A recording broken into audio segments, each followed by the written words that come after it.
खास करके विराट तेली यात्रा हमारे ओचर के समाज के द्वारा तेली यात्रा का कार्यक्रम किया गया, जिसमें हमें आमंत्रित किया गया, हम आए और आज तेली यात्रा के माध्यम से आसपास के 50 गांव से हमारे समाज के लोग यहाँ पे एकत्रित हुए थे और सभी लोगों ने विस्तार रूप से अपने दर्द, अपनी भावना, अपने विचार को रखने का काम किया और सभी लोगों ने जायज बात को रखा है कि हमारे समाज की संख्या यहाँ लगभग 50 लाख से ज़्यादा की संख्या और आज कहीं न कहीं उपेक्षित है, चाहे राजनीतिक क्षेत्र में हो या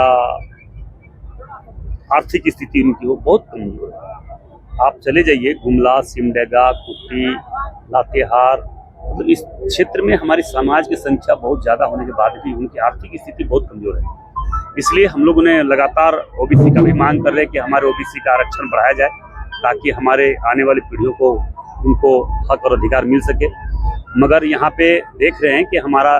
ओबीसी का आरक्षण बढ़ाने में हमें लगता है कि राज्य सरकार की कमी है, तो राज्य सरकार यहाँ से प्रस्ताव भेजे, हम लोग इस पर केंद्र सरकार में बात करेंगे। रह गई बात हमारे समाज के सैकड़ों लोग जो हमारे समाज के नेतृत्व करने वाले लोग जैसे तिलेश्वर साहू, राजेंद्र साहू, कृष्णा साहू, कितने लोगों को हत्या हुई, उसका भी सीबीआई जांच के लिए हमने माननीय प्रधानमंत्री जी से भी मैंने बात किया। हम लोगों ने किसी का विरोध नहीं किया, मगर हमारे समाज पर अत्याचार, अन्याय हो और हम लोग चुप बैठे, ये भी नहीं हो सकता है। हमारा समाज का गौरवशाली इतिहास रहा है। देश के आज़ादी के समय हमारे देश के पूर्वज बाबा साहब ने अपने सारे संपत्ति को इस देश के लिए कुर्बान किए, तो हमारा भी उसी खून से हम लोग हैं। हम इस देश और इस राज्य के लिए, इस राज्य के जनता के लिए, इस देश की जनता के लिए हम लोगों को भी कुछ करना पड़े तो हम लोग कभी भी एक कदम पीछे नहीं हट सकता है। इसलिए आज उसी विश्वास का परिणाम है कि हमारे देश के यशस्वी प्रधानमंत्री नरेंद्र मोदी जी हमारे गर्व के साथ का नाम हमारे समाज के होने का आज गर्व महसूस हो रहा है और हमारे समाज पर हर समाज के लोगों को विश्वास बढ़ता जा रहा है। आज विश्वास बढ़ने का परिणाम है कि 3 बार लगातार प्रधानमंत्री की कुर्सी को सुशोभित किए और आज कहीं न कहीं और हम लोग चाहेंगे कि हम उनके वंशज और उनको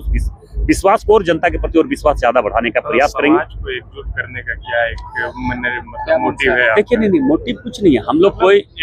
मोटिव है कि भाई आज हर कुछ होने के बाद भी शिक्षा में हम लोग बहुत, हमारे समाज आज भी कमजोर है,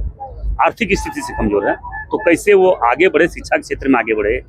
आर्थिक स्थिति में कैसे मजबूत हो, उनको कैसे हम मदद कर सकते हैं, जो हम लोग सक्षम आदमी लोग हैं, हम लोग कैसे उनको मदद करके आगे बढ़ा सकते हैं। क्योंकि आज देख रहे हैं कितने गुंडे बदमाश लोग, हमारे समाज के एक आदमी कोई बढ़ता आगे तो उस पर किस तरह से झूठा मुकदमा किया जाता है, झूठा जेल भेजवा दिया जाता है, उसकी हत्या कर दी जाती है। ये तो उदाहरण है आपके सामने, झारखंड के सामने। तो ऐसे लोगों को भी हम लोग सावधान कर देना चाहते हैं कि वैसे लोग यहाँ पे कमाने खाने के लिए आया है, लूटने के लिए आया है, लूटे इस राज्य में। इस राज्य में लूटना है, इस हेमंत सोरेन जी के राज्य में लूट रहे हैं वैसे लोग और यहाँ के लोग को शोषण भी कर रहे हैं। इसलिए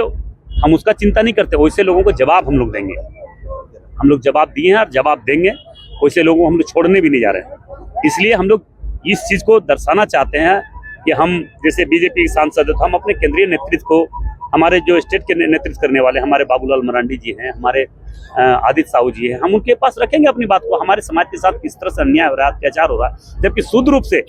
हमारे समाज देशभक्त होते हैं। हमारे समाज देश के लिए किसी भी चीज को हम लोग कुर्बान कर सकते हैं। तेली समाज अपेक्षा रखी है लगातार कि ऊपर तक बात पहुंचाएंगे? नहीं, हम बात पहुंचा चुके हैं, हम बात पहुंचा चुके हैं, पहुंचाएंगे।